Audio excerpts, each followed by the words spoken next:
Hello everyone, welcome to Gain Study. आज है 12 मई। Start करते हैं आज के एमसीक्यू क्वेश्चंस। आज का फर्स्ट क्वेश्चन है, recently where was the fifth joint group of customs meeting between India and Bhutan held. आपसे पूछा जा रहा है, हाल ही में भारत और भूटान के बीच पांचवी संयुक्त सीमा शुल्क समूह बैठक कहां पर आयोजित की गई है। आपके ऑप्शंस हैं लद्दाख, न्यू दिल्ली, जयपुर या Bhopal.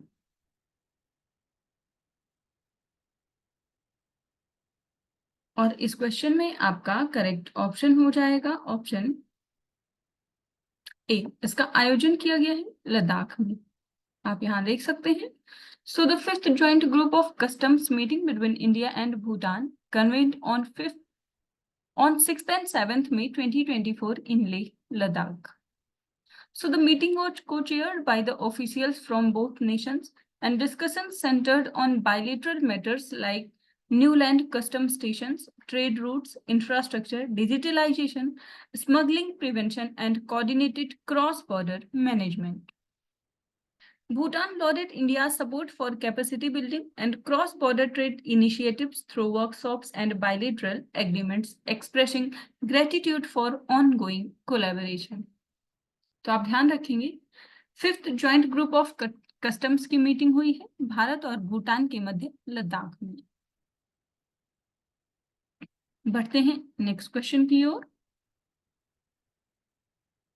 What is the theme for national technology day 2024।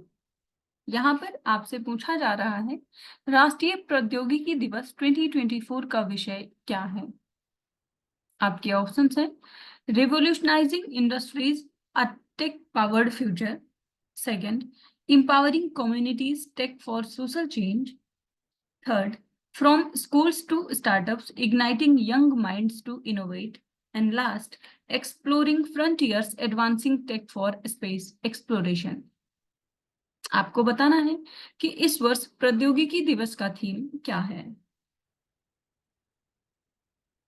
और इस क्वेश्चन में आपका करेक्ट ऑप्शन हो जाएगा ऑप्शन सी। इस वर्ष की थीम है from schools to startups, igniting young minds to innovate. तो आप यहाँ देख सकते हैं, national technology day is celebrated annually on May 11th in India, commemorating the successful nuclear test at Pokhran in 1998. So it also serves to highlight India's advancement in various other technological fields. And this National Technology Day was first observed on 11th of May 1999 and was established by the then Prime Minister Atal Bihari Vajpayee. And the occasion was announced by the India's National Council for Technology Department. Its purpose is to acknowledge technical progress and the contributions of scientists, engineers and researchers. और आपने देखा कि इस वर्ष की theme है From schools to startups, igniting young minds to innovate. बढ़ते हैं नेक्स्ट क्वेश्चन की ओर। युवा प्रतिभा event will be launched by my government in collaboration with which union ministry। आपसे पूछा जा रहा है, माई गोव द्वारा किस केंद्रीय मंत्रालय के सहयोग से युवा प्रतिभा कार्यक्रम हाल ही में शुरू किया जाएगा। आपके ऑप्शंस हैं ministry of MSME, ministry of culture, ministry of external affairs या फिर मिनिस्ट्री ऑफ टूरिज्म। और इस क्वेश्चन में आपका करेक्ट ऑप्शन हो जाएगा ऑप्शन बी। इसको लॉन्च किया है मिनिस्ट्री ऑफ कल्चर ने। आप यहां देख सकते हैं। So Yuva Pratibha, a singing talent hunt will be launched by MyGov in collaboration with the Union Ministry of Culture. And it is a unique opportunity for citizens across India to display their singing talent and skills and to gain national recognition. So Indian music की बात करें तो it is one of the oldest unspoken musical traditions in the world. And India is a geographically diverse country and this diversity is reflected in its culture. So each state in this country has its own style of music that serves as the foundation for its cultural identity. Like Rajasthan's famous folk song is Padharo Mare Desh. Maharashtra's is Poada, Karnataka's Ballad, which is the music of expressing heroism and patriotism and so on. तो आप ध्यान रखेंगे, युवा प्रतिभा जो initiative है ये launch किया जा रहा है माई गॉव, और उसके साथ जो सहयोगी मंत्रालय है वो है मिनिस्ट्री ऑफ कल्चर। बढ़ते हैं नेक्स्ट क्वेश्चन की ओर। Which company is the first in the world to get ISO certification for its artificial intelligence management system? आपसे पूछा जा रहा है कौन सी कंपनी अपने आर्टिफिशियल इंटेलिजेंस मैनेजमेंट सिस्टम के लिए ISO प्रमाणन प्राप्त करने वाली दुनिया की पहली कंपनी बन गई है। आपके ऑप्शंस हैं माइक्रोसॉफ्ट, गूगल, IBM या फिर इन्फोसिस।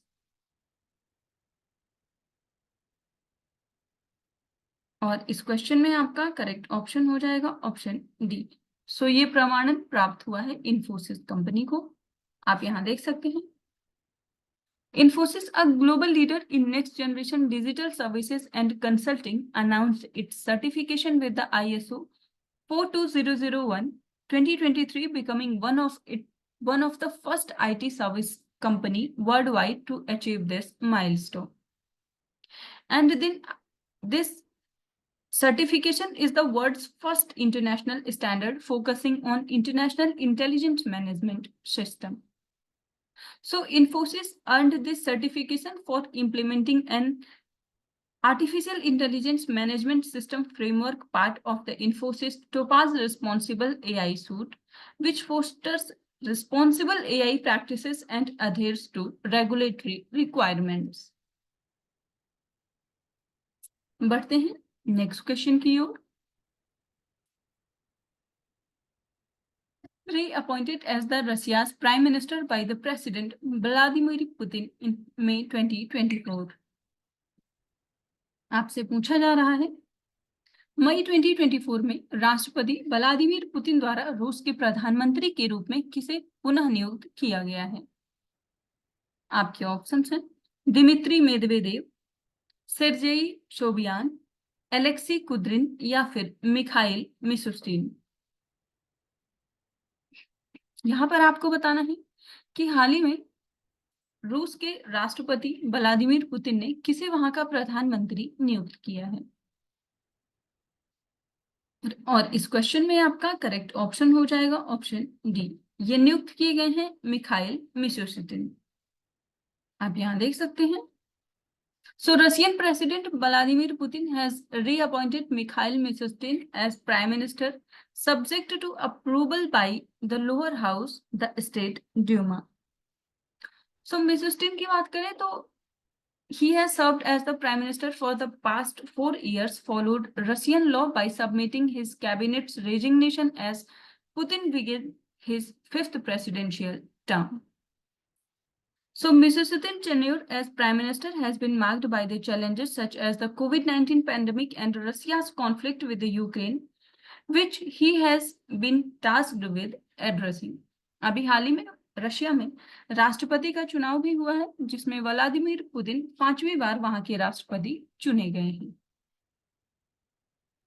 बढ़ते हैं नेक्स्ट क्वेश्चन की ओर। Which country did India surpass to become the world's 3rd largest solar power generator? यहां पर आपसे पूछा जा रहा है विश्व का तीसरा सबसे बड़ा सौर ऊर्जा उत्पादन के क्षेत्र में जो तीसरे स्थान पर देश है वो है भारत, और उसने कौन सी कंट्री को सरपास किया है, यहां पर आपको ये बताना है। आपके ऑप्शंस हैं चाइना, यूनाइटेड स्टेट्स, जापान या फिर जर्मनी। और इस क्वेश्चन में आपका करेक्ट ऑप्शन हो जाएगा ऑप्शन सी। सो इंडिया ने हाल ही में सरपास किया है जापान को, आप यहां देख सकते हैं। In 2023, India made significant advancements in the solar power sector, achieving a milestone that positioned it as the world's 3rd largest generator of the solar energy. So the leap was highlighted in a report by the global energy think tank Amber, with the data indicating that solar energy now contributes 5.5% globally, with India generating 5.8% of its electricity from solar sources. So India's rapid increase in solar power generation is a part of its broader commitment to renewable energy and also showcasing a successful transition towards a renewable powered future. बढ़ते हैं next question की ओर. Where was the 6th edition of the Commandants Conclave held? यहाँ पर आपसे पूछा जा रहा है कमांडेंट्स कॉन्क्लेव का छठा संस्करण हाल ही में कहाँ आयोजित किया गया? आपके ऑप्शंस हैं पुणे, न्यू दिल्ली, कोलकाता या फिर मुंबई. और इस क्वेश्चन में आपका करेक्ट ऑप्शन हो जाएगा ऑप्शन ए. सो इसका आयोजन किया गया पुणे में. आप यहां देख सकते हैं. So the 6th edition of the Commandants Conclave took place at the Military Institute of Technology, Pune, organized under the auspices of Headquarter Integrated Defense Staff, और इसका आयोजन किया गया 7th of May को.